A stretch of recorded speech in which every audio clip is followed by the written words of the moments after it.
Welcome back to NBA Cinema. So the situation with Jimmy Butler, Pat Riley, and the Miami Heat is escalating to a different level. Jimmy Butler just did a press conference, and we're going to listen to the audio of those clips. But we got to go back to the genesis of this thing and everything that has transpired over the last few months. We hear Shams Charania come out and say Jimmy Butler prefers a trade before the deadline.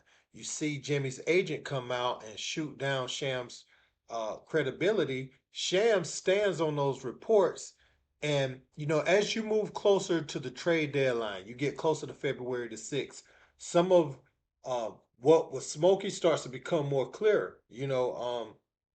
Jimmy and Miami does not have a solid relationship, and it kind of goes back to last year's postseason. Jimmy Butler getting hurt.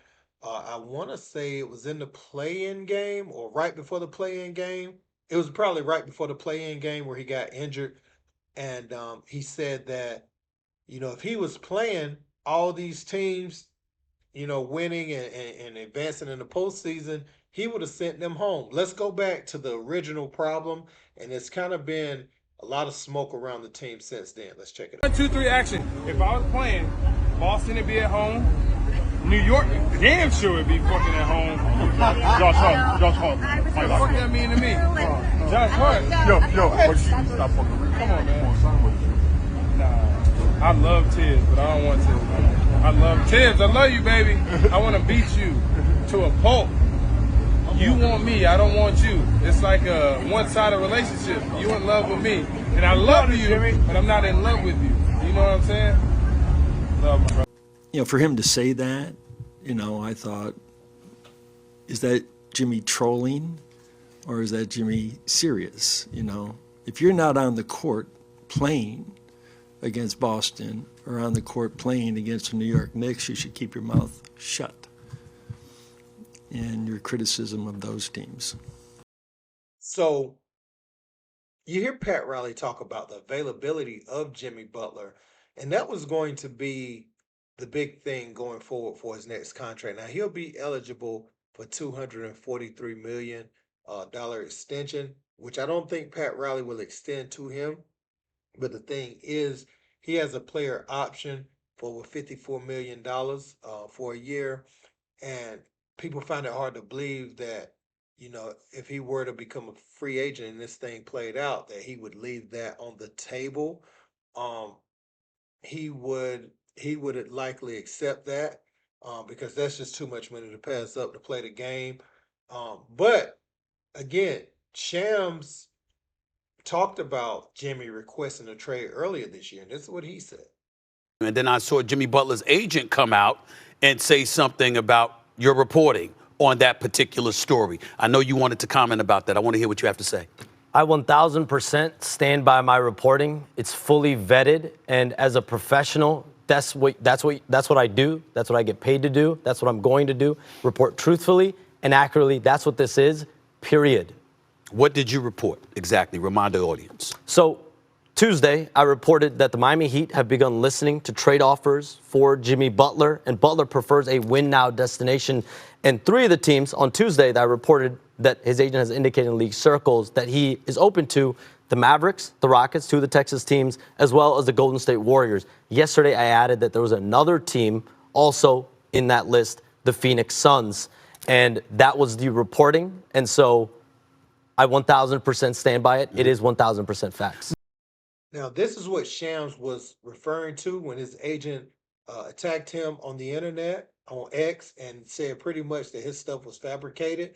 And Shams continued to talk about the trade rumors surrounding Jimmy Butler just a few days ago, and this is what he said. So 2 weeks ago, I reported that the Heat are open to listening to trade offers for Jimmy Butler. Okay. Now there's some line drawn in this sand. There's been an escalation in this situation. Okay. Sources tell me Butler prefers a trade out of Miami ahead of the NBA trade deadline, February 6th. The Suns, Warriors are atop his preferred win-now destination. While he's made it known that he's prepared for his exit out of Miami in league circles, this isn't Minnesota. This is not a situation where we're going to see unprofessionalism. He has been professional this season, but there is not an urgency right now, from my understanding, in talks that the Heat are having, but other teams expect to engage with Miami ahead of the deadline. Very interesting. So Jimmy Butler has led the Heat to 2 finals and Eastern Conference finals in 5 years. He's called playoff Jimmy for a reason.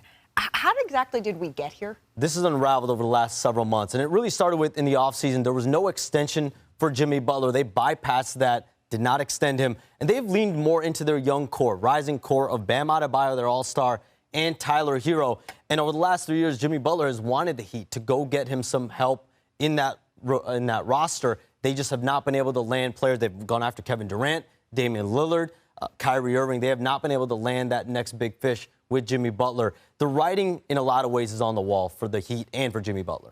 When he said he's not trading Jimmy Butler, and I wasn't speaking because I talked to the Heat, just speaking to knowing Pat Riley, I said, yet. Thank you, Smitty, because Yes. Ira just said it. If Jimmy don't see a 3-year deal out there in a trade, a sign and trade, he's gonna opt in. $52 million, and I'm gonna walk away from it, and then go out here and find me a deal. That ain't happening, Captain. So we're sitting there on Christmas Day, about to enjoy the holiday, and all of a sudden a report comes out that Jimmy Butler would prefer a trade and becomes the talking point for a couple of days. For the first time we had a chance to talk to you, can you sort of fill us in on when you saw that and your thoughts on that? My thoughts on it is I like it, because no matter what I do, somebody's always saying something. So, like I've been doing, I'm gonna keep my mouth shut and play basketball. Is it true? Would you prefer a trade? Doesn't matter. Does it matter? Does it? You sure it does? No, I don't think so. All of that's out of my control anyway. So, like I said, I'm here. I'm hooping. And then Pat made the statement the next day saying you won't be traded. If you finish out the year here, will you be happy and content? I don't know. We will see. Only time will tell. I can't tell you what's going to happen come tomorrow. But, I appreciate the statement. But this is a business after all. So I know what is capable. And I won't have any hard feelings either way. And in your mind, is it in the best interest of both parties for you all to stay together for the rest of the season or to have an amicable divorce? I don't know. That's up to Pat now. They're going to do what's best for the organization, as they should. And as long as I'm happy, and right now I'm happy. I'm in a good space, I will tell you that. I got my kids here. I'm healthy. I'm smiling. I promise you I'm happy. Jimmy, not to belabor this, but none of us know what happened tomorrow or the next day. I get all that. Uh-huh. Do you want to be? It's a good question. Who knows? I don't. But right now I'm here, so I'm gonna make the most of it, and I am gonna compete, and I am gonna win. And that's all that I got. It's a lot of talk, and it is a lot of noise, which I'm cool with. It doesn't bother me at all. The traded, the not. I love that. I thrive in that. But it keeps all y'all wondering. It does. It keeps the world wondering, to where y'all gotta keep coming back and asking me about something. So I like it. It's good to be talked about. Even better to be wanted, though. Remember that. It is better to be wanted. Yes. The time between the rumors and Pat putting out the statement, any conversation between you and Pat or your agent and Pat about where things stand and where you're feeling on it? Next. As you can see, Pat Riley and Jimmy Butler's communication has faltered over the last year or so, and you can see Pat Riley, old school as he is, he didn't appreciate all the talking when you're on the sideline and the teams are actually playing. Jimmy's knee has been a problem over the last few years, even when they were sending the Celtics home and all that. He's been having issues with his knees, but he was able to play through it. This time he didn't even make it to the postseason, even while sitting out some games, kind of managing that injury. So Pat Riley's looking ahead, and the money that Jimmy Butler will command, it doesn't make sense for the Miami Heat to invest that at this point. But Jimmy Butler could help a lot of teams win, and many believe he could even be used as a piece for Sacramento to go out and get Fox. Now, it wouldn't be a straight up deal. I don't see Jimmy Butler landing in Sacramento. At this point in his career, he's going to be on a team that has somewhat of a chance. But Miami, that is, they are a bit interested in trying to add De'Aaron Fox with Bam Adebayo. Those guys are really good friends and really having two star level talent. So this could all tie in with De'Aaron Fox and what happens with him. Because remember, De'Aaron Fox can become a free agent this off season, and they could let him walk, the Kings that is, for nothing. And I don't think they're interested in doing that. So if they can't find a trade partner for De'Aaron Fox who hasn't signed his extension, you're gonna have to uh, think that this could be a possibility. A team that's interested in Jimmy Butler may have the assets and uh, maybe help facilitate this trade. But yeah, it's going to be multiple teams involved if that were a deal. Jimmy has done great things, 2 finals in 5 years, with a roster that you could argue no one else in the NBA would have took to the finals at this point. Maybe a young LeBron James definitely would have probably been able to get those guys to the finals, but other than that, um, Jimmy Butler did something that players that you would consider is better than him, that many would consider is better than him, wouldn't have been able to do.